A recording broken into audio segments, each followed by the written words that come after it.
പ്രിയരെ, നമുക്ക് പൊതുവിലുള്ള രക്ഷയെക്കുറിച്ച് നിങ്ങൾക്ക് എഴുതുവാൻ സകല പ്രയത്നവും ചെയ്യുകയിൽ വിശുദ്ധന്മാർക്ക് ഒരിക്കലായിട്ട് ഭരമേൽപ്പിച്ചിരിക്കുന്ന വിശ്വാസത്തിനു വേണ്ടി പോരാടേണ്ടതിന് പ്രബോധിപ്പിച്ചെഴുതുവാൻ ആവശ്യം എന്ന് ഞങ്ങൾക്ക് തോന്നി. CFTF അഥവാ കണ്ടന്റ് ഫോർ ദ ഫെയ്ത്ത് എന്ന ക്രിസ്ത്യൻ അപ്പോളജറ്റിക് ഫോറമത്തിലേക്ക് ഏവരെയും കർത്താവും രക്ഷിതാവുമായ യേശു ക്രിസ്തുവിൻ്റെ നാമത്തിൽ ഞങ്ങൾ സഹർഷം സ്വാഗതം ചെയ്യുന്നു. മുഹമ്മദ് ഈസ എന്ന ദാവാ പ്രഭാഷകൻ വിശുദ്ധ വേദപുസ്തകത്തിനെതിരെ ഉയർത്തുന്ന ആരോപണങ്ങൾക്ക് എതിരായി ഞങ്ങൾ ഇറക്കുന്ന വീഡിയോയുടെ 6ാം ഭാഗത്തിലേക്ക് നിങ്ങളുടെ ശ്രദ്ധയെ ഞങ്ങൾ ക്ഷണിക്കുകയാണ്. 2022 ജൂൺ മാസം ത്രിത്വത്തിലെ 4 നിഗൂഢതകൾ എന്ന പേരിൽ ഈസ ഒരു വീഡിയോ ഇറക്കിയായിരുന്നു. ഏതാണ്ട് 24 മിനിറ്റ് ദൈർഘ്യമുള്ള ആ വീഡിയോയെ ഞങ്ങളൊന്ന് അവലോകനം ചെയ്യുകയാണിവിടെ. ഈ സീരീസിൻ്റെ 5ാമത് വരെയുള്ള വീഡിയോകളിൽ നിങ്ങൾ കണ്ടത് ഏതാണ്ട് 19 മിനിറ്റോളം ഉള്ള സംഭാഷണത്തെ ഖണ്ഡിച്ചുകൊണ്ടുള്ള വീഡിയോകൾ തന്നെയായിരുന്നു.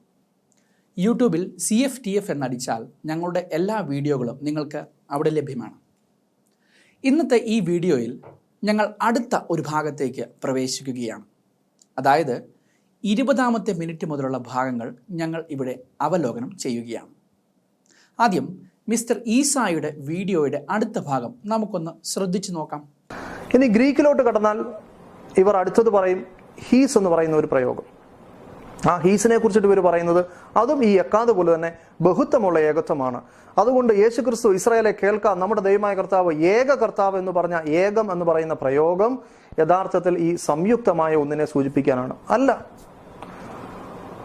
സബേദി വന്നിട്ട് പറയുന്നു എന്റെ ഒരു മകനെ നിന്റെ ഇടതിരുത്തണം, ഒരു മകനെ നിന്റെ വലതിരുത്തണം എന്ന് പറയുമ്പോൾ അവിടെയും ഹീസ് തന്നെയാണ് ഉപയോഗിച്ചിരിക്കുന്നത്. എന്ന് മാത്രമല്ല, നിങ്ങൾ ഈ വിഷയത്തിൽ നിങ്ങൾ സെർച്ച് ചെയ്യാമെങ്കിൽ ഈ ഹീസ് എന്ന് പറഞ്ഞ പദം ബൈബിളിൽ ഏതൊക്കെ ഭാഗത്ത് വന്നിട്ടുണ്ടെന്ന് സെർച്ച് ചെയ്യാമെങ്കിൽ നിരവധി ഭാഗത്ത് ധാരാളം കോട്ടിങ്, അതൊക്കെ ഞങ്ങൾ ഈ വീഡിയോയിൽ കാണിക്കുന്നുണ്ട്. അവിടെ ധാരാളമായി നിങ്ങൾക്ക് മനസ്സിലാക്കാൻ സാധിക്കും ഈ ഹീസ് എന്ന് പറഞ്ഞ പ്രയോഗം യഥാർത്ഥത്തിൽ തികച്ചും ഒന്നിനെ സൂചിപ്പിക്കാൻ തന്നെയും ധാരാളം ഉപയോഗിച്ചിട്ടുണ്ട്. അപ്പോൾ യഥാർത്ഥത്തിൽ ആ വാദത്തിനും യാതൊരു പ്രസക്തിയുമില്ല. ഇതേപോലെ മലയാളത്തിലേക്ക് വന്നാലും ഏക എന്ന് പറഞ്ഞ പ്രയോഗം, ഏകത്വം എന്ന് പറഞ്ഞ പ്രയോഗം, അതേപോലെ ഏകത എന്ന പ്രയോഗം, ഈ വിഷയങ്ങളിലും ഉള്ള അല്ലെങ്കിൽ സാധാരണക്കാർക്ക് മനസ്സിലാകാൻ പറ്റാത്ത ധാരാളം പ്രയോഗങ്ങൾ ഉപയോഗിച്ചുകൊണ്ട് ഇതിനെ ന്യായീകരിക്കാൻ വേണ്ടി ശ്രമിക്കാറുണ്ട്. ഈ ആശയക്കുഴപ്പങ്ങളെല്ലാം ഒഴിവാക്കി സാധാരണ മനുഷ്യർക്ക് മനസ്സിലാകുന്ന നിലയിൽ ദൈവം ഒന്നാണോ മൂന്നാണോ എന്ന് ചോദിച്ചാൽ ആളുകൾക്ക് യാതൊരു ആശയക്കുഴപ്പമില്ല. സാധാരണയായിട്ടുള്ള ആളുകൾ ഉപയോഗിക്കുന്ന ഭാഷയാണ്. അത് വെച്ചിട്ട് ഒന്നാണെന്ന് വേണമെങ്കിൽ ഒന്നാണെന്ന് പറയാം, മൂന്നാണെങ്കിൽ മൂന്നാണെന്ന് പറയാം. ഈ ആശയക്കുഴപ്പം ഒഴിവാക്കാൻ സാധിക്കും. അങ്ങനെ ഒരാൾ ചോദിച്ചാൽ ക്രൈസ്തവ ലോകത്തിന് പറയാൻ സാധിക്കുക ദൈവം ഒരാളല്ല, രണ്ടല്ല, നേരെ മറിച്ച് മൂന്നാണെന്ന് തന്നെ പറയേണ്ടി വരും. ഞങ്ങളുടെ കഴിഞ്ഞ വീഡിയോയിൽ ദൈവിക ഏകത്വത്തെക്കുറിച്ച് പഴയ നിയമം യഥാർത്ഥത്തിൽ എന്താണ് പറയുന്നതെന്ന് ഞങ്ങൾ വളരെ വിശദമായി വിവരിച്ചിരുന്നത് നിങ്ങൾക്ക് കണ്ടു കാണുമല്ലോ. പഴയ നിയമത്തെ ഈസ വികലമായി വ്യാഖ്യാനിച്ചതിനെ ഖണ്ഡിച്ചുകൊണ്ടുള്ളതായിരുന്നു ഞങ്ങളുടെ ആ വീഡിയോ. ഇന്ന് അതുപോലെ പുതിയ നിയമത്തിൽ ഈ കാതലായ വിഷയത്തെക്കുറിച്ച് എന്താണ് പറഞ്ഞിരിക്കുന്നത് എന്നതിലേക്കാണ് നിങ്ങളുടെ ശ്രദ്ധയെ ഞങ്ങൾ ക്ഷണിക്കുന്നത്. പഴയ നിയമത്തെ ദുർവ്യാഖ്യാനം ചെയ്ത ഈസ ഇവിടെ പുതിയ നിയമത്തെയും അതുപോലെ ദുർവ്യാഖ്യാനം ചെയ്യുകയാണ്. ഈസായുടെ ഈ ദുർവ്യാഖ്യാനത്തിൻ്റെ നിജസ്ഥിതി എന്താണെന്ന് നമുക്കൊന്ന് പരിശോധിക്കാം. ഗ്രീക്ക് പദം ഹെയ്സ് പുതിയ നിയമത്തിൽ ഒന്ന് അല്ലെങ്കിൽ ഐക്യത്തെ സൂചിപ്പിക്കുന്ന ഒരു പദമാണ്. മാത്രമല്ല, ഈ പദം ഗ്രീക്ക് സംഖ്യാ സമ്പ്രദായത്തിൻ്റെ ഭാഗമായി നമ്പർ 1 പ്രതിനിധീകരിക്കാനും ഉപയോഗിക്കുന്നു. പുതിയ നിയമത്തിൽ ഹെയ്സ് എന്ന പദം വിവിധ ഭാഗങ്ങളിൽ ഏകത്വം അല്ലെങ്കിൽ ഐക്യം എന്ന ആശയം ഊന്നി പറയാൻ വേണ്ടി ഉപയോഗിക്കുന്നു, പ്രത്യേകിച്ച് ദൈവത്തിൻ്റെ സ്വഭാവത്തിൻ്റെ പശ്ചാത്തലത്തിൽ. ഈ പദം ഉപയോഗിച്ചിരിക്കുന്ന ഏറ്റവും അറിയപ്പെടുന്ന വാക്യങ്ങളിൽ ഒന്ന് യഹൂദ വിശ്വാസത്തിൻ്റെ കേന്ദ്ര പ്രഖ്യാപനമായ ഷേമയിലാണ്. അത് നാം വായിക്കുന്നത് മർക്കോസിൻ്റെ സുവിശേഷം 12ാം അധ്യായം 29ാമത്തെ വാക്യത്തിലാണ്. അത് ഇപ്രകാരമാണ്: എല്ലാറ്റിലും മുഖ്യകൽപ്പനയോ ഇസ്രായേലെ കേൾക്ക, നമ്മുടെ ദൈവമായ കർത്താവ് ഏക കർത്താവ്. ദൈവത്തിൻ്റെ ഏകത്വത്തെ ഊന്നിപ്പറയാൻ ഈ വാക്യത്തിൽ ഹെയ്സ് എന്ന ഗ്രീക്ക് പദം ഉപയോഗിച്ചിരിക്കുന്നു. യഥാർത്ഥത്തിൽ ഒരേ ഒരു ദൈവം മാത്രമേ ഉള്ളൂവെന്ന് ഈ വാക്യം പ്രസ്താവിക്കുന്നു. ഇത് യഹൂദ മതത്തിൻ്റെയും ക്രിസ്തു മാർഗത്തിൻ്റെയും ഏകദൈവ വിശ്വാസത്തെ അരക്കെട്ട് ഉറപ്പിക്കുന്ന ഒരു വാക്യശകലമാണ്. കൂടാതെ ക്രിസ്തു വിശ്വാസികളുടെ ഏകത്വത്തെക്കുറിച്ചും സഭയുടെ ഐക്യത്തെക്കുറിച്ചും ചർച്ച ചെയ്യുന്ന ഭാഗങ്ങളിലും ഹെയ്സ് എന്ന പദം ഉപയോഗിച്ചിരിക്കുന്നത് നമുക്ക് വ്യക്തമായി കാണാം. പലരായ നാം അഥവാ വിശ്വാസികൾ സഭയാം ക്രിസ്തുവിൻ ശരീരത്തിൽ ഒന്നായിരിക്കുന്നു എന്ന ആശയം തിരുവചനത്തിൽ പലയിടങ്ങളിലും ഊന്നി പറഞ്ഞിരിക്കുന്നത് നമുക്ക് കാണാൻ സാധിക്കുന്നു. ചുരുക്കത്തിൽ പറഞ്ഞാൽ പുതിയ നിയമത്തിൽ ഒന്നാം സ്ഥാനത്തെ പ്രതിനിധീകരിക്കാൻ ഉപയോഗിക്കുന്ന ഒരു ഗ്രീക്ക് പദമാണ് ഹെയ്സ്. ഇത് പലപ്പോഴും ഏകത്വം അല്ലെങ്കിൽ ഐക്യം എന്ന ആശയം ഊന്നി പറയാൻ വേണ്ടി ഉപയോഗിക്കുന്നു. ദൈവത്തിൻ്റെ സ്വഭാവത്തിൻ്റെയും വിശ്വാസികളുടെ ഐക്യത്തിൻ്റെയും പശ്ചാത്തലത്തിൽ ഈ പദം ഉപയോഗിച്ചിരിക്കുന്നതിനെക്കുറിച്ച് ഞാൻ ഇതിനോടകം നിങ്ങളോട് പറഞ്ഞതാണല്ലോ. ഇവിടെ മിസ്റ്റർ ഈസയ്ക്ക് പറ്റിയ ഏറ്റവും വലിയ കുഴപ്പം എന്ന് പറയുന്നത് വേദപുസ്തകം വെളിപ്പെടുത്തുന്ന ദൈവത്തിൻ്റെ സ്വഭാവ വിശേഷണങ്ങളെക്കുറിച്ച് അതിനെക്കുറിച്ച് യാതൊരു അറിവില്ലായ്മയും തനിക്ക് വന്നു ഭവിച്ചു, അല്ലെങ്കിൽ അജ്ഞത വന്നു ഭവിച്ചു. അതായത് വേദപുസ്തകം വെളിപ്പെടുത്തുന്ന ദൈവത്തിൻ്റെ നേച്ചർ എന്താണെന്നുള്ളതിൻ്റെ വളരെ അവ്യക്തവും വികലവുമായ അറിവ് എന്ന് വേണേൽ നമുക്കിതിനെ വിശേഷിപ്പിക്കാം. ഈ കുഴപ്പം അന്ന് ഈസായുടെ പരമോന്നത ഗുരുമായ മുഹമ്മദിനുമുണ്ടായി. ഇന്ന് ആ ഗുരുവിൻ്റെ ശിഷ്യന്മാരായിരിക്കുന്ന എല്ലാ ദാവ പ്രഭാഷകർക്കും എല്ലാ ഇസ്ലാം വിശ്വാസികൾക്കും ഉണ്ടായിരിക്കുന്നു. അതിന് കാരണം ഇക്കൂട്ടർ വേദപുസ്തകത്തെ പച്ച കണ്ണട വെച്ച് വായിക്കുവാൻ ശ്രമിക്കുന്നത് കൊണ്ട് തന്നെയാണ്. അഥവാ അവരുടെ വേദഗ്രന്ഥമായ ഖുറാനിൽ കൂടെ വേദപുസ്തകത്തെ നോക്കി കാണുന്നതുകൊണ്ടാണ്. ആ പച്ച കണ്ണട മാറ്റിവെച്ചിട്ട് അഥവാ ഖുറാൻ മാറ്റിവെച്ചിട്ട് ബൈബിൾ മാത്രം വായിച്ചാൽ ഇങ്ങനെയുള്ള സംശയങ്ങൾ ഈസയ്ക്കും ഈസയെ പോലുള്ള മറ്റുള്ളവർക്കും ഉണ്ടാവുകയില്ല എന്ന് പറഞ്ഞുകൊണ്ട് ആ ഭാഗം ഞങ്ങൾ ഇവിടെ വിടുകയാണ്. ഇനി ഈസയുടെ അടുത്ത വൃഥാവാദം നമുക്കൊന്ന് ശ്രദ്ധിച്ചു നോക്കാം. നാലാമതായി ത്രിയേകത്വം എന്ന് പറയുന്ന വിഷയത്തിൽ ആശയക്കുഴപ്പം ഉണ്ടാക്കുന്നത് വ്യക്തി എന്ന പ്രയോഗമാണ്.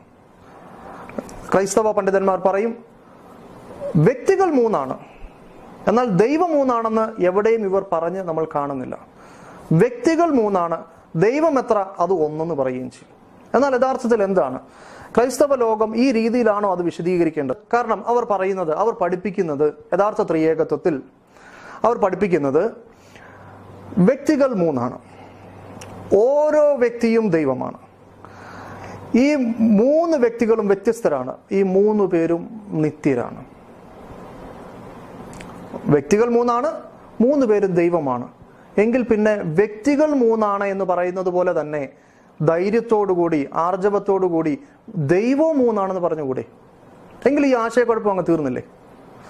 വ്യക്തികൾ മൂന്നാണ്, അവർ ഓരോരുത്തരും ദൈവമാണ് എന്ന് പറയുന്ന ആ രണ്ട് സെന്റൻസിനെ ഒരുമിച്ച് ചേർത്തുകൊണ്ട് മൂന്ന് ദൈവമുണ്ടെന്ന് അങ്ങ് പറഞ്ഞാൽ പോരെ?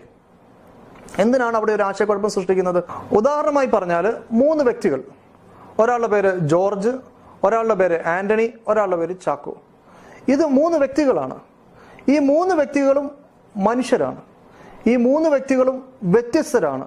ഈ മൂന്ന് വ്യക്തികളും ഒരേ സമയം നിലനിൽക്കുന്നവരാണ്. എങ്കിൽ നമ്മൾ ഒരാളോട് ചോദിക്കുകയാണ്, ഇവർ എത്ര മനുഷ്യരുണ്ട് എന്ന് ചോദിച്ചാൽ നമ്മൾ എന്ത് പറയും? മൂന്ന് വ്യക്തികളുണ്ട്, സാരാംശം ഒന്നാണെന്ന് പറയുമോ?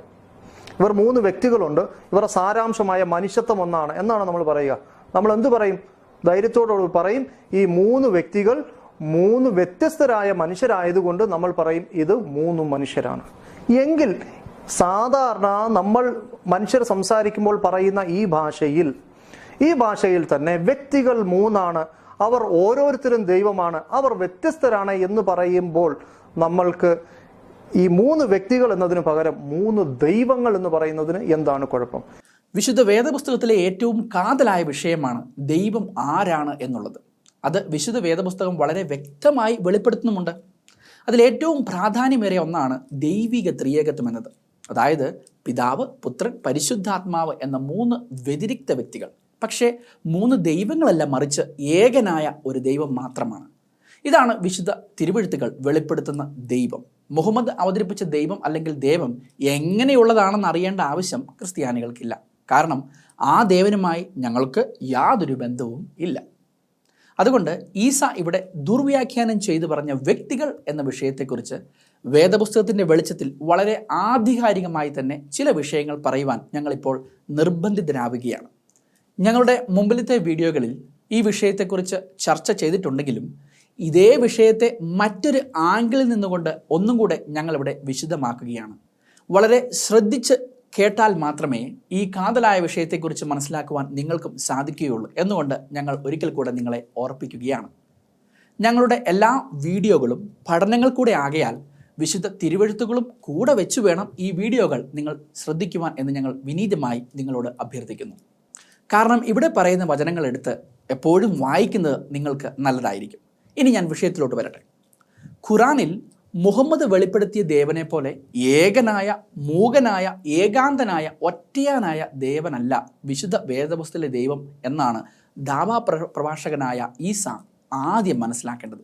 വേദപുസ്തകം വെളിപ്പെടുത്തുന്ന ദൈവം ത്രിയേകനാണ്. അതായത് പിതാവ്, പുത്രൻ, പരിശുദ്ധാത്മാവ് എന്ന വ്യതിരിക്തമായ 3 ദൈവിക സ്വഭാവ ഗുണവിശേഷമുള്ള 3 വ്യക്തികൾ. പക്ഷെ 3 വ്യത്യസ്ത ദൈവങ്ങൾ അല്ലതാണ്. അദൃശ്യനായ ദൈവം ഏകനാണോ അതോ ത്രിയേകനാണോ എന്ന വിഷയത്തിലാണല്ലോ ഈസയ്ക്കും ഈസയെ പോലെ മറ്റ് ദാവാ പ്രഭാഷകർക്കും എല്ലാ മുസ്ലിങ്ങൾക്കുമുള്ള സംശയം. എന്നാൽ ക്രിസ്ത്യാനികളായ ഞങ്ങൾക്ക് അങ്ങനെ ഒരു സംശയമേ ഇല്ല. കാരണം വേദപുസ്തകം ഈ കാതലായ വിഷയത്തെക്കുറിച്ച് വളരെ വ്യക്തമായി പറഞ്ഞിട്ടുണ്ട്. യേശുക്രിസ്തുവിനോടുള്ള ബന്ധത്തിൽ വരുമ്പോഴാണല്ലോ ഈസയ്ക്കും കൂട്ടർക്കും വല്ലാത്ത അസ്വസ്ഥതകൾ ഉണ്ടാകുന്നത്. അതായത് ത്രിത്വത്തിലെ രണ്ടാമനായ അല്ലെങ്കിൽ ത്രിത്വത്തിലെ രണ്ടാമത്തെ വ്യക്തിയായ യേശു ക്രിസ്തുവിനെ വെറുമൊരു പ്രവാചകനാക്കി മാറ്റുക എന്നതാണ് ഇവരുടെ ജീവിത ലക്ഷ്യം എന്ന് വേണേൽ നമുക്ക് പറയാം. പക്ഷേ വിശുദ്ധ വേദപുസ്തക പ്രകാരം യേശു വെറുമൊരു പ്രവാചകനല്ല, മറിച്ച് യേശു ദൈവപുത്രനാണ്, അതായത് ദൈവമാണ്. യേശു മനുഷ്യനാണെന്നും അതേസമയം ദൈവമാണെന്നും ബൈബിൾ പഠിപ്പിക്കുന്നു. അതുകൂടാതെ യേശുവിന് 2 നേച്ചർ അഥവാ സ്വഭാവങ്ങൾ ഉണ്ട്. അതിനാൽ യേശുവിൻ്റെ ദൈവത്വത്തെ കേന്ദ്രീകരിക്കുന്നതും മനുഷ്യത്വത്തെ കേന്ദ്രീകരിക്കുന്നതുമായ 2 തരത്തിലുള്ള വചനങ്ങൾ ബൈബിളിലുണ്ട്. ഇസ്ലാമിസ്റ്റുകൾ യേശുവിൻ്റെ മനുഷ്യത്വത്തെ കേന്ദ്രീകരിക്കുന്ന വചനങ്ങളെ മാത്രം എടുത്തു കാട്ടുകയും ദൈവികതയെക്കുറിച്ച് പറഞ്ഞിരിക്കുന്ന വചനങ്ങൾ അവഗണിക്കുകയോ മാറ്റം വരുത്തി പ്രദർശിപ്പിക്കുകയോ ചെയ്യും. അതിലും ഞങ്ങൾക്ക് യാതൊരു അതിശയോക്തിയുമില്ല. കാരണം എന്നിരുന്നാലേ അവർക്ക് അവരുടെ മതത്തെ നിലനിർത്തുവാൻ സാധിക്കുകയുള്ളൂ. പച്ചക്കളത്തിൻ്റെ അടിസ്ഥാനത്തിൽ മുഹമ്മദ് ഉണ്ടാക്കിയെടുത്ത മതത്തെ അതേ ഭോഷ്കിൻ്റെ ആത്മാവിനാൽ വേദപുസ്തകം വഴി നിലനിർത്തുക, ന്യായീകരിച്ച് നിലനിർത്തുക എന്നാണല്ലോ ഈസായുടെയും കൂടെയുള്ളവരുടെയും ജീവിത ലക്ഷ്യം തന്നെ. യേശുവിൻ്റെ 2 സ്വഭാവത്തെ കുറിക്കുന്നതിനെ ഹൈപ്പോസ്റ്റാറ്റിക് യൂണിയൻ എന്നാണ് പറയുന്നത്. ഇതൊരു തിയോളജിക്കൽ ടേം അഥവാ ദൈവശാസ്ത്രപരമായ പദപ്രയോഗമാണ്. ഇതിനെക്കുറിച്ച് അല്പം വിശദീകരിക്കേണ്ടതായിട്ടുള്ളതുകൊണ്ട് ഞങ്ങൾ ഈ കാതലായ വിഷയത്തിലേക്ക് നിങ്ങളുടെ ശ്രദ്ധയെ വീണ്ടും കൊണ്ടുവരികയാണ്.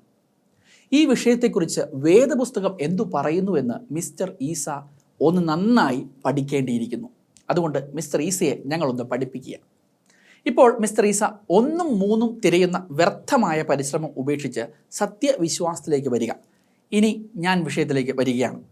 ദൈവപുത്രനായ യേശു ക്രിസ്തു ഒരു മനുഷ്യനായി തീർന്നപ്പോഴും പൂർണ്ണമായി ദൈവമായി നിലനിന്നത് എങ്ങനെയെന്ന് വിവരിക്കുവാൻ ഉപയോഗിക്കുന്ന ഒരു ദൈവശാസ്ത്ര പദപ്രയോഗമാണ്, അതായത് തിയോളജിക്കൽ ടെർമിനോളജിയാണ് ഹൈപ്പോസ്റ്റാറ്റിക് യൂണിയൻ എന്ന് പറയുന്നത്.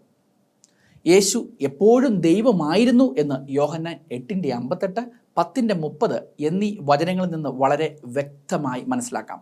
ഈ കാതലായ വചനങ്ങളെ ഈസ ദുർവ്യാഖ്യാനം നടത്തി ഇറക്കിയ വീഡിയോയുടെ ശരിയായ വ്യാഖ്യാന വിശകലനവുമായി ഞങ്ങൾ ഉടൻ വരുന്നതായിരിക്കും എന്നും കൂടെ ഈ ധരണത്തിൽ ഓർപ്പിക്കട്ടെ. എന്നാൽ ദൈവം ഒരു മനുഷ്യനായി തീർന്നു എന്നാണ് വിശുദ്ധ വേദപുസ്തകം പഠിപ്പിക്കുന്നത്. ഖുറാൻ എന്തു പഠിപ്പിക്കുന്നു എന്നത് ഞങ്ങൾക്ക് ഒരു വിഷയമല്ലാത്തതിനാൽ ഞങ്ങൾ അതിലേക്ക് പ്രവേശിക്കുന്നില്ല. കാരണം ഖുറാനും ഞങ്ങളുമായി യാതൊരു ബന്ധവും ഇല്ല, ഇനിയൊട്ട് ബന്ധം ഉണ്ടാവുകയുമില്ല. ദൈവം മനുഷ്യനായി ഈ ലോകത്തിൽ വെളിപ്പെട്ടു എന്ന മഹായാഥാർത്ഥ്യം യോഹന്നാൻ 1:14 വളരെ വ്യക്തമായി എഴുതിയിരിക്കുന്നു. അത് ഇപ്രകാരമാണ്: വചനം ജഡമായി തീർന്നു, കൃപയും സത്യവും നിറഞ്ഞവനായി നമ്മുടെ ഇടയിൽ പാർത്തു. ഞങ്ങൾ അവൻ്റെ തേജസ് പിതാവിൽ നിന്നും ഏകജാതനായവൻ്റെ തേജസ്സായി കണ്ടു. ദൈവിക സ്വഭാവത്തോട് അഥവാ നേച്ചർ മനുഷ്യ പ്രകൃതി കൂടെ ചേർന്നതിനാൽ യേശു ദൈവ മനുഷ്യനാണ്. ഇതാണ് ഹൈപ്പോസ്റ്റാറ്റിക് യൂണിയൻ എന്ന് പറയുന്നത്. അതായത് യേശു ക്രിസ്തു എന്ന വ്യക്തി പൂർണ്ണമായും ദൈവവും പൂർണ്ണമായും മനുഷ്യനുമാണ്. ഇവിടെ ഒരു പ്രത്യേക വിഷയം ശ്രദ്ധിക്കുക. യേശു മനുഷ്യ ദൈവമല്ല, മറിച്ച് ദൈവ മനുഷ്യനാണ്. ഈ ലോകത്തിൽ അനേക മനുഷ്യ ദൈവങ്ങൾ അവതരിച്ചിട്ടുണ്ട്, ഇപ്പോഴുമുണ്ട്. മുഹമ്മദ് അവരിൽ പ്രമുഖനായിരുന്നു. പക്ഷേ ഒരൊറ്റ വ്യക്തി മാത്രമേ ദൈവ മനുഷ്യനായി ഈ ലോകത്തിൽ ജീവിച്ചിരുന്നിട്ടുള്ളൂ. അതാണ് കർത്താവായ യേശു ക്രിസ്തു. യേശുവിൻ്റെ 2 സ്വഭാവങ്ങളും അഥവാ 2 നേച്ചേഴ്സ്, അതായത് മനുഷ്യനും ദൈവവും വേർതിരിക്കാനാവാത്തതാണ്. യേശു എന്നേക്കും ദൈവ മനുഷ്യൻ, അതായത് പൂർണ്ണ ദൈവവും പൂർണ്ണ മനുഷ്യനും ആയിരിക്കും. എന്ന് പറഞ്ഞാൽ ഒരു വ്യക്തിയിൽ രണ്ട് വ്യത്യസ്ത സ്വഭാവങ്ങൾ. യേശുവിൻ്റെ മനുഷ്യത്വവും ദൈവത്വവും സമ്മിശ്രമല്ല. എന്നാൽ ഈ വ്യക്തിഗത സവിശേഷതകൾ ദൈവപ്രകൃതിയും മനുഷ്യപ്രകൃതിയും നഷ്ടപ്പെടാതെ ഒന്നിച്ച് കൂട്ടിച്ചേർക്കപ്പെട്ടിരിക്കുന്നു. യേശു ചിലപ്പോൾ മനുഷ്യത്വത്തിൻ്റെ പരിമിതികളോടെ പ്രവർത്തിച്ചു എന്ന് യോഹന്നാൻ 4:6, 19-28 എന്നീ വാക്യങ്ങളിൽ നിന്ന് നമുക്ക് മനസ്സിലാക്കാം. മറ്റു ചില സമയങ്ങളിൽ അവൻ്റെ ദൈവത്വത്തിൻ്റെ ശക്തിയിലും പ്രവർത്തിച്ചു. അത് യോഹന്നാൻ 11:43, മത്തായി 14:18 മുതൽ 21 വരെയുള്ള വാക്യഭാഗങ്ങളിൽ നിന്ന് നമുക്ക് മനസ്സിലാക്കാം. ഈ രണ്ട് സന്ദർഭങ്ങളിലും യേശുവിൻ്റെ പ്രവർത്തനങ്ങൾ യേശു എന്ന ഒരു വ്യക്തിയിൽ നിന്നുള്ളതായിരുന്നു. ചുരുക്കം പറഞ്ഞാൽ യേശുവിന് രണ്ട് സ്വഭാവങ്ങളുണ്ടായിരുന്നു, അതായത് 2 നേച്ചേഴ്സ്. എന്നാൽ ഒരു വ്യക്തിത്വമേ ഉണ്ടായിരുന്നുള്ളൂ, അതായത് 1 പേഴ്സണാലിറ്റി. ഹൈപ്പോസ്റ്റാറ്റിക് യൂണിയൻ എന്നത് യേശുവിന് എങ്ങനെ ഒരേ സമയം ദൈവവും മനുഷ്യനുമാകാമെന്ന് വിശദീകരിക്കുന്ന ഒന്നാണ്. ആത്യന്തികമായി നമുക്ക് പൂർണ്ണമായി മനസ്സിലാക്കാൻ കഴിയാത്ത ഒന്നാണിത്. ദൈവം എങ്ങനെ പ്രവർത്തിക്കുന്നുവെന്ന് പൂർണ്ണമായി മനസ്സിലാക്കാൻ നമുക്ക് തീർച്ചയായും അസാധ്യമാണ്. പരിമിതമായ മനസ്സുള്ള മനുഷ്യരായ നാം അനന്തമായ ഒരു ദൈവത്തെ പൂർണ്ണമായി മനസ്സിലാക്കാൻ കഴിയുമെന്ന് പ്രതീക്ഷിക്കേണ്ടതില്ല. പരിശുദ്ധാത്മാവിനാൽ ഗർഭം ധരിച്ചതിനാൽ യേശു ദൈവത്തിൻ്റെ പുത്രൻ തന്നെയാണ്.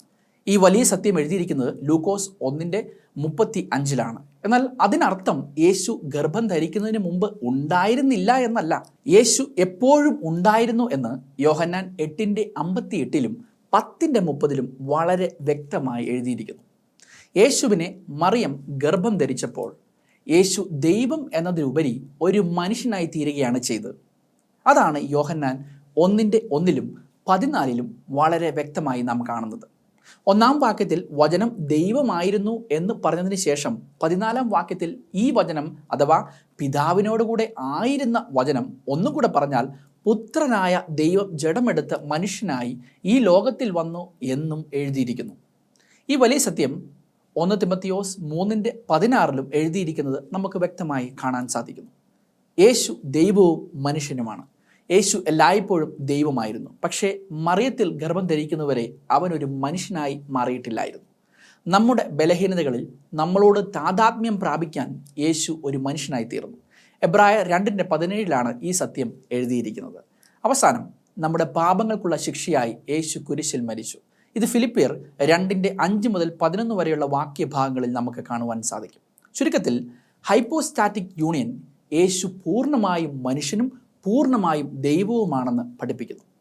രണ്ട് പ്രകൃതിയും ഒന്നിച്ച് കലരുകയോ അഥവാ ബ്ലെൻഡിങ് ആകുകയോ നേർമയാകുകയോ അഥവാ ഡൈല്യൂട്ട് ആകുകയോ ചെയ്യുന്നില്ല. അവൻ എന്നേക്കും ഒരു വ്യക്തിയായി തുടരുന്നു. അതാണ് ത്രിത്വത്തിലെ രണ്ടാമനായ ദൈവമനുഷ്യനായ കർത്താവായ യേശു ക്രിസ്തു. ഹൈപ്പോസ്റ്റാറ്റിക് യൂണിയൻ എന്ന കാതലായ വിഷയത്തെക്കുറിച്ച് ഒരു ചെറു വിവരണമാണ് ഞങ്ങൾ നിങ്ങളുടെ മുമ്പിൽ അവതരിപ്പിച്ചത്. ഇത് ഏറെക്കുറെ എല്ലാവർക്കും, പ്രത്യേകിച്ച് ഈസയ്ക്ക് മനസ്സിലായി കാണും എന്ന് ഞങ്ങൾ പ്രതീക്ഷിക്കുന്നു. ഇനി ഈസയുടെ അവസാനമായി ഈസ തൻ്റെ വീഡിയോയിൽ എന്താണ് പറയുന്നത് എന്നുകൂടെ നമുക്കൊന്ന് ശ്രദ്ധിച്ചു നോക്കാം. ഇത് ഞാൻ പറഞ്ഞതിനകത്ത് എന്തെങ്കിലും തെറ്റുണ്ടെങ്കിൽ ക്രൈസ്തവ പണ്ഡിതന്മാർ തിരുത്തുമെന്ന് ഞാൻ പ്രതീക്ഷിക്കുകയാണ്. അതുകൊണ്ട് ത്രിയേകത്വവുമായി ബന്ധപ്പെട്ട ആശയക്കുഴപ്പം സൃഷ്ടിച്ച ആളുകൾ വളരെ കൃത്യമായ ലക്ഷ്യത്തോടു കൂടിയാണ് അത് ചെയ്തത്. അവരെ സംബന്ധിച്ചിടത്തോളം ഏകദൈവ വിശ്വാസത്തോടൊപ്പം യേശുക്രിസ്തുവിനെയും അതേപോലെ തന്നെ പരിശുദ്ധാത്മാവിനെയും ഉൾക്കൊള്ളിക്കുകയും എന്നാൽ യഹൂദന്മാർ ഏകദൈവ വിശ്വാസം തന്നെയാണ് ഇത് എന്ന് ആളുകളെ ധരിപ്പിക്കാനുമുള്ള ശ്രമത്തിന്റെ ഭാഗമായിട്ടാണ് അതുവരെയും ലോകത്തില്ലായിരുന്ന ത്രിയേകത്വം എന്ന് പറയുന്ന ഒരു പദം അതിലേക്ക് കൊണ്ടുവന്നത്. ഏതായാലും ശരി, അതുമായി ബന്ധപ്പെട്ട വ്യാഖ്യാനങ്ങൾ അവർ ലോകത്ത് പ്രചരിപ്പിച്ചു. അതുകൊണ്ട് തന്നെ ക്രൈസ്തവ സമൂഹത്തിൽ ജീവിച്ചു പോയ ധാരാളം ആളുകൾക്ക് ഈ കാര്യത്തെക്കുറിച്ചിട്ട് കൃത്യമായ ഒരു അറിവ് ലഭിക്കാതെ പോയിട്ടുണ്ട്. 2000 കൊല്ലമായി നിലനിൽക്കുന്ന ഒരു ക്രിസ്തുമതത്തിൽ അടിസ്ഥാനപരമായ വിശ്വാസം പോലും ദൈവം എത്രയാണെന്ന് പോലും സാധാരണ ജനങ്ങൾക്ക് അറിയാതെ പോകുന്നു എന്ന ഏറ്റവും അതിശയിപ്പിക്കുന്ന കാര്യങ്ങളാണ് നമ്മൾ ഈ വിഷയത്തിൽ പഠനവുമായിട്ട് ഇറങ്ങുമ്പോൾ നമുക്ക് മനസ്സിലാകുന്നത്. അത് പാസ്റ്റർ ഷിബു പിടിയേക്കലിന്റെ വാക്കുകളിലും വളരെ വ്യക്തമായിട്ട് നിങ്ങൾ കേട്ടിട്ടുണ്ടാവും.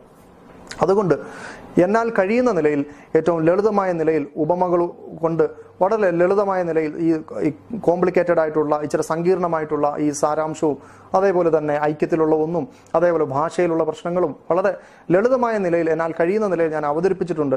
ഇപ്പോൾ അതുകൊണ്ട് കാര്യങ്ങൾ വളരെ വ്യക്തമാണ്. ഇതിനകത്ത് ഇപ്പോൾ യാതൊരു സങ്കീർണതകളുമില്ല, വളരെ എളുപ്പത്തിൽ മനസ്സിലാക്കാവുന്നതാണ്.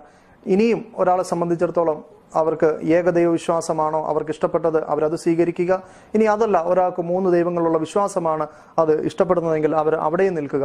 ഏതായാലും ശരി, അവ്യക്തതയുടെ പേരിൽ ശരിയായ ഒരു തീരുമാനമെടുക്കാൻ ഉള്ള ഒരു തടസ്സം ഈ വീഡിയോയിലൂടെ നീങ്ങിക്കിട്ടുമെന്നാണ് പ്രതീക്ഷിക്കുന്നത്.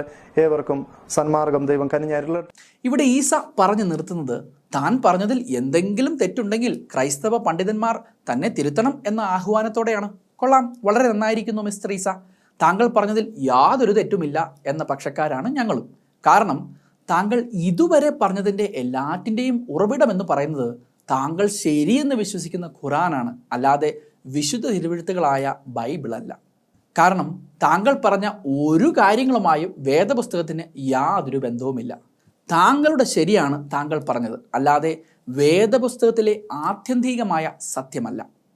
ഈ കാതലായ വിഷയത്തെക്കുറിച്ച് വേദപുസ്തകം എന്തു പറയുന്നു എന്നതാണ് ഞങ്ങൾ 6 എപ്പിസോഡിലുമായി പറഞ്ഞു വച്ചത്. ഇനിയും ഇതുപോലെ താങ്കളുടെ ഓരോ വീഡിയോയും ഞങ്ങൾ അവലോകനം ചെയ്യുന്നതായിരിക്കും. പക്ഷേ അവലോകനം ചെയ്യുന്നത് നിത്യദൈവത്തിൻ്റെ സത്യവചനമായ വിശുദ്ധ വേദപുസ്തകത്തിൻ്റെ വെളിച്ചത്തിലായിരിക്കും എന്ന് മാത്രം. ഇത്രയും പറഞ്ഞ സ്ഥിതിക്ക് ഒരു കാര്യം കൂടെ പറയാതെ വയ്യ. ത്രിത്വം എന്ന വിഷയത്തെ തനിക്ക് തോന്നിയതുപോലെ പച്ച കന്നഡ വെച്ചുകൊണ്ട് വ്യാഖ്യാനിച്ച് ക്ഷീണിച്ചു പോയ മിസ്റ്റർ ഈസ അവസാനമായി പറഞ്ഞു നിർത്തുന്നത് ഇപ്പോൾ കാര്യങ്ങൾ വളരെ വ്യക്തമാണ്, ഇതിനകത്ത് യാതൊരു സങ്കീർണതകളും ഇല്ല എന്നാണ്. വേദപുസ്തക വിഷയങ്ങളിലെ സങ്കീർണതകൾ തീർക്കുവാനായി ഇറങ്ങി പുറപ്പെട്ടിരിക്കുന്ന മിസ്റ്റർ ഈസായോട് ഞങ്ങൾക്ക് ഒരൊറ്റ അപേക്ഷയേ ഉള്ളൂ. താങ്കൾ വിശ്വസിക്കുന്ന ദൈവം ആരെന്ന് മനസ്സിലാക്കിയിട്ട് പോരെ മറ്റുള്ളവരുടെ വിശ്വാസത്തെ വിശകലനം ചെയ്യേണ്ടത്? അതല്ലേ അതിൻ്റെ ഒരു ശരി മിസ്റ്റർ ഈസ? ഏവർക്കും സന്മാർഗം ദൈവം കനിഞ്ഞരുളട്ടെ എന്ന് പറഞ്ഞു നിർത്തുന്ന ഈസയോട് അവസാനമായി ഒരൊറ്റ ചോദ്യം കൂടെ ഞങ്ങൾ ചോദിക്കുകയാണ്. ആരാണ് ഈസ പറഞ്ഞ ദൈവം? അത് മാത്രം പറഞ്ഞില്ലല്ലോ മിസ്റ്റർ ഈസ. 24 മിനിറ്റത്തെ ഈ വീഡിയോയുടെ അവസാനം തൻ്റെ ദൈവം ആരെന്ന് പോലും തെളിയിച്ചു പറയുവാൻ കഴിയാത്തത്രയും ഗതികേടിലായിരിക്കുന്നോ ഈസയാണോ ഞങ്ങളോട് സംസാരിക്കുന്നത്? ക്രിസ്ത്യാനികളെ വേദം പഠിപ്പിക്കുവാൻ ഇറങ്ങിയിരിക്കുന്നത് ഇങ്ങനെയാണോ? കൊള്ളാം, വളരെ നന്നായിരിക്കുന്നു കേട്ടോ മിസ്റ്റർ ഈസ. ഈസായുടെ ഈ അവസ്ഥയ്ക്ക് കാരണം എന്താണെന്ന് ഞങ്ങൾ തന്നെ പറഞ്ഞു തരാം. ഈസായെ ഈ ഗതിയിലാക്കുവാൻ പ്രധാന പങ്കുവെച്ച മറ്റൊരു ദാവപ്രഭാഷകൻ ഉണ്ടല്ലോ, ഡോക്ടർ സക്കീർ നായിക്. സക്കീർ നായിക്ക് നിങ്ങൾ പരിശുദ്ധ ഗ്രന്ഥമെന്ന് വിളിച്ചു പോകുന്ന ഖുറാനിലെ ദൈവത്തെക്കുറിച്ച് ഖുറാൻ്റെ ഒരു ഇംഗ്ലീഷ് പരിഭാഷയിലെ പ്രിഫേസിൽ എഴുതിയിരിക്കുന്നത് ഞാൻ താങ്കളെ ഒന്ന് ശക്തമായി വായിച്ച് കേൾപ്പിക്കാം. ശ്രദ്ധിച്ച് കേൾക്കണം. ഇതാണ് ആ പുസ്തകം. പ്രൊഫസർ ഡോക്ടർ സയ്യിദ് വിക്കാർ അഹമ്മദ് പരിഭാഷപ്പെടുത്തുകയും book of science foundation publish ചെയ്യുകയും ചെയ്ത ഖുറാൻ്റെ ഇംഗ്ലീഷ് പരിഭാഷയാണിത്. ഈ പുസ്തകത്തിലെ പ്രിഫേസിൽ ഡോക്ടർ സക്കീർ നായിക്ക് ഇപ്രകാരം എഴുതിയിരിക്കുന്നു. ശ്രദ്ധിച്ച് കേൾക്കണം. Say, He is Allah, the One, Allah the Eternal. He begets not, nor was He begotten, and there is none like unto Him. This is a 4-line statement about Almighty Allah according to Quran. ഇനി അടുത്ത വാചകം എന്താണെന്ന് വളരെ ശ്രദ്ധിച്ച് കേൾക്കുക. If any candidate claims to be God and satisfies this definition, Muslims have no objection in accepting such a candidate as God. ഈസയ്ക്ക് ഇപ്പോൾ മനസ്സിലായോ താങ്കളുടെ ഗുരു ഇവിടെ എന്താ പറഞ്ഞു വെച്ചതെന്ന്? അതായത് ഖുറാനിൽ പറഞ്ഞിരിക്കുന്ന ദൈവത്തെ പോലെ ഒരു ദൈവത്തെ ആരെങ്കിലും ഇൻട്രൊഡ്യൂസ് ചെയ്താൽ ആ ദൈവത്തെ അംഗീകരിക്കുവാൻ മുസ്ലിങ്ങൾക്ക് യാതൊരു മടിയുമില്ല എന്നാണ് പറഞ്ഞു വെച്ചത്. മനസ്സിലാക്കുക, നിങ്ങളുടെ ദൈവം ആരെന്നോ ആ ദൈവത്തിൻ്റെ ഗുണവിശേഷങ്ങൾ എന്താണെന്നോ യാതൊരു പിടുത്തവുമില്ലാതെ ഇനിയും ഇതുപോലെ ഒരു ദൈവത്തെ ആരെങ്കിലും ഇൻട്രൊഡ്യൂസ് ചെയ്താൽ ഞങ്ങൾ ആ പുള്ളിയെയും ദൈവം എന്ന് അംഗീകരിക്കും എന്ന് പറയുന്ന നിങ്ങളാണോ ക്രിസ്ത്യാനികളെ ബൈബിൾ പഠിക്കുവാൻ അല്ലെങ്കിൽ ബൈബിൾ പഠിപ്പിക്കുവാൻ ഇറങ്ങിയിരിക്കുന്നത്? വെറുതെ സമയം കളയാതെ വേറെ പണി നോക്കുന്നതല്ലേ മിസ്റ്റർ ഈസ ഇതിലും നല്ലത്? അതല്ല, ഇനിയും ക്രിസ്ത്യാനികളുടെ വിശുദ്ധ തിരുവെഴുത്തുകളെ ഇങ്ങനെ താറടിച്ച് ദുർവ്യാഖ്യാനം ചെയ്തേ അടങ്ങത്തുള്ളൂ എന്നാണ് താങ്കളുടെ തീരുമാനമെങ്കിൽ താങ്കളുടെ പൊള്ളത്തരങ്ങളെ ഇങ്ങനെ പൊളിച്ചെടുക്കുവാൻ ഞങ്ങളും താങ്കളുടെ പുറകെ തന്നെ എപ്പോഴും ഉണ്ടാകുമെന്ന് പറഞ്ഞുകൊണ്ട് തൽക്കാലം ഞങ്ങൾ അവിടെ നിർത്തുകയാണ്. എന്തായാലും ഞങ്ങളുടെ ആശയപരമായ ഈ പോരാട്ടം ഞങ്ങൾ വീണ്ടും തുടരും. സ്വയം പ്രഖ്യാപിത പ്രവാചകന്റെ അനുഗാമികൾ ഞങ്ങൾക്കും ബൈബിളിനും തമ്മിൽ യാതൊരു ബന്ധവും ഇല്ല എന്ന് പറയുന്നതുവരെ.